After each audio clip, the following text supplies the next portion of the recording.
Isso que você faz, e você faz de maneira genial, todo mundo, existem técnicas, tem algumas pessoas que extrapolam essa técnica. Perfeito. Muita gente joga futebol, mas tinha o Pelé, né? E hoje tem o Messi, o Neymar, enfim, aí você coloca quem quiser.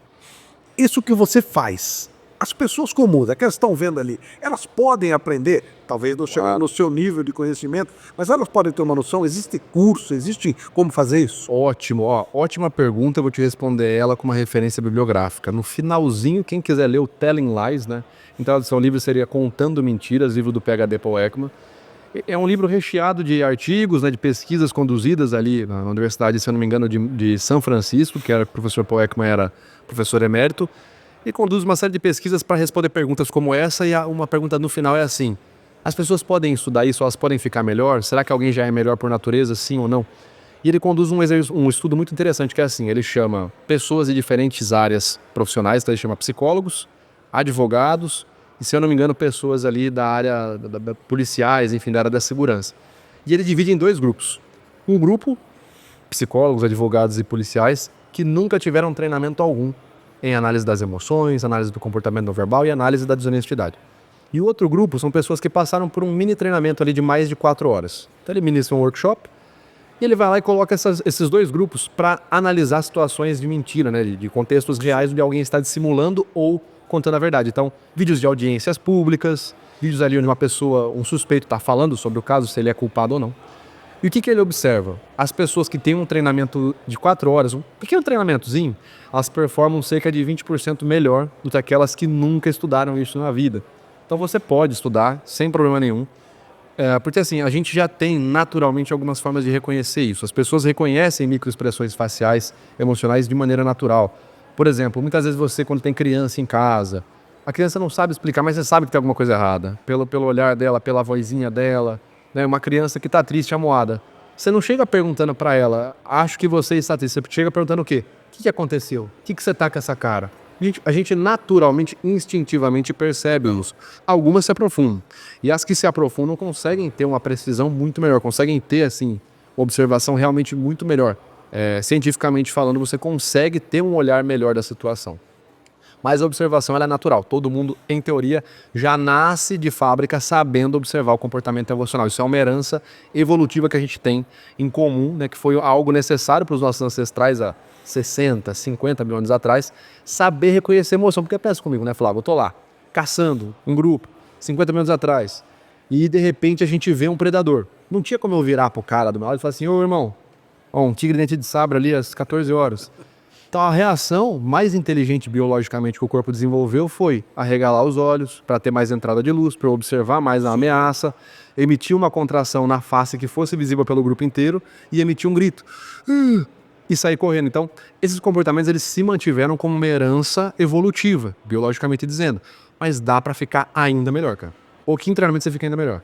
E aí, existe aí essa parte da sensibilidade é que diferencia um do outro. Sim. Todo mundo faz treinamento, alguns vão ser melhores, outros piores. É por aí. Perfeito, exatamente. E tem uma situação que a gente chama de naturais. São aquelas pessoas que elas vão se desenvolvendo sem treinamento e ficam boas, que é uma situação bem triste, inclusive. As pesquisas mostram que quando a pessoa passa por situações de abusos na infância, psicológico, físico, sexual, na infância, essa pessoa aprende naturalmente, entre aspas, ela desenvolve a capacidade de ler o comportamento dos outros. Porque ela quer saber que hora que ela vai ser abusada de novo. É defesa, né? É o mecanismo de defesa. É até bem ruim falar sobre isso, mas é uma forma que algumas pessoas desenvolvem naturalmente. Pessoa que passou por abuso na infância desenvolve isso naturalmente, mas dá para desenvolver, obviamente, com treinamento. Você consegue melhorar muito essa capacidade. E existe esse treinamento, você faz isso? Aqui no Brasil eu sou atualmente responsável pela maior quantidade de alunos, né, que a gente tem o 37 alunos na certificação em análise comportamental não verbal. Temos o treinamento apenas em detecção das microexpressões faciais emocionais. Temos o treinamento apenas para o pessoal que quer detectar linguagem. Então, às vezes o cara fala, não, eu quero entender discurso. Análise de discurso, persuasão. Isso online ou Tudo à distância, cara. A gente ministra presencial também, mas a gente tem a academia metaforando, né? Que a pessoa pode aprender tudo lá com a gente. As ideias são as aulas gravadas e tem as aulas tira dúvidas, que é ao vivo com o Vitor. Mentoria, a pessoa entra, fala, Vitor, minha realidade é essa. Eu trabalho assim, assado. O que eu falo para convencer meu chefe? Vamos lá, referência tal, artigo tal, você pode usar tal estratégia. E aí eu vejo na minha cabeça aquele começo da história, quando o seu amigo perguntou o que você vai fazer com tudo isso. É. Curioso, que você entre aspas, inventou uma profissão. Exatamente. Não, realmente, parando para olhar por esse lado, foi, né? O que você vai ser quando crescer? Minha profissão não existe. Perito judicial, professor de perícia judicial comportamental, né? Você ainda trabalha com perito? Bem menos e tem uma explicação objetiva. Eu nunca peguei um caso que não fosse infantil. Porque assim, crimes, por exemplo, um homicídio, você tem uma prova material. Se eu der um tiro em você, vai ficar pólvora, a gente vai ver a cápsula vazia, a gente vai ver uma vidraça estourada ali atrás, eu vou ver sangue. Então eu consigo ir por outras disciplinas, balística, bioquímica, enfim, biomedicina.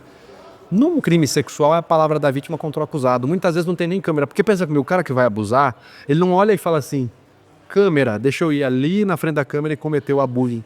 Então, a maioria dos casos que eu peguei, para não falar todos, foram crimes de abuso sexual infantil. Depois que a primeira filha nasceu, comecei a pensar um pouco diferente, começou a ficar ruim trabalhar com isso. Aí eu falei, cara, eu vou poluir minhas análises. Imagina, chega uma situação de um abuso, eu vejo uma criancinha que parece a minha filha. Aí eu vou lá e começo a enxergar, o cara está abusando e tal. Uma análise poluída. Então eu reconhecendo que eu tinha um envolvimento, falei, cara, eu não vou mais trabalhar com isso, eu vou dar até me fazia mal também. Para não poluir as minhas análises, para não correr risco de cometer nenhuma injustiça, eu vou me afastar. Isso é uma coisa muito séria, porque se você disser que não houve abuso e houve, você vai destruir a vida daquela pessoa. Exatamente. Se não houve e você disser que houve, você vai destruir a vida do acusado. Quer dizer, é muito complicado isso. Exatamente. Por isso que a gente sempre fala, a análise de linguagem corporal, a análise do comportamento não verbal como perícia, ela sempre é uma ferramenta paralela. É igual um martelo. Você não constrói uma casa inteira com um martelo. Você tem outras ferramentas. Mas o martelo é imprescindível. Ele tem que estar ali em algum momento.